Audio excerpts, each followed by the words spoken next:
तू क्यों भाग रहा है? क्यों? क्यों भाग रहा है?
We'll leave no stone unturned to solve this case.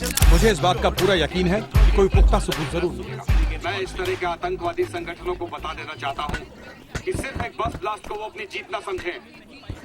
ముందండి enquiry చేయడం మానేసి హాస్పిటల్ నుంచి ట్రీట్మెంట్ ఇస్తున్నారు చూడరా. अपने देश की जनता के लिए मैं अपने जिस्म को तार तार करके भी इनकी रक्षा करूंगा। जिस तरह अपनी जान की बाजी చూడు ఊపిరాడకుండా ఎలా మాట్లాడుతున్నాడు. వీడే పెద్ద పట్టుకున్నట్టు. అది నేనుండాల్సిన చోటు నువ్వే కిందకి ఈడ్చుకొచ్చేసావు. ఇలా టీవీలో గనక నేను వచ్చుంటే ఈ పాటికి మా అత్తగారు బెదిరిపోయి ఉండేది. ఇంట్లో సీనే రివర్స్ అయి ఉండేది. రేయ్ ఇన్స్పెక్టర్ అయి ఉండేవాడిని. कि जब तक मुझ जैसे जाबाज सिपाही about 18 people killed and about 26 people injured. Bus లో బాంబు పేల్చి ప్రజల్ని ఆందోళనకి గురి చేయడం తీవ్రవాదుల ఉద్దేశం అయ్యుండదని, మరో చోటికి తరలించే సమయంలో ఊహించని విధంగా ఆ బాంబు పేలి ఉండవచ్చని, పట్టుబడిన అజ్మల్ లతీఫ్ వంటి తీవ్రవాదులు ఇంకా ఎంతో మంది ఉండి ఉంటారని, వారి భవిష్యత్ ప్రణాళికలు కూడా ఏమిటో తెలియకపోవడం మరింత భీతిని కలిగిస్తోందని హోమ్ మినిస్టర్ విచారం వ్యక్తం చేశారు. ప్రస్తుతం ఆంధ్రప్రదేశ్ యాత్రాంధ్రప్రదేశ్ గా మారింది.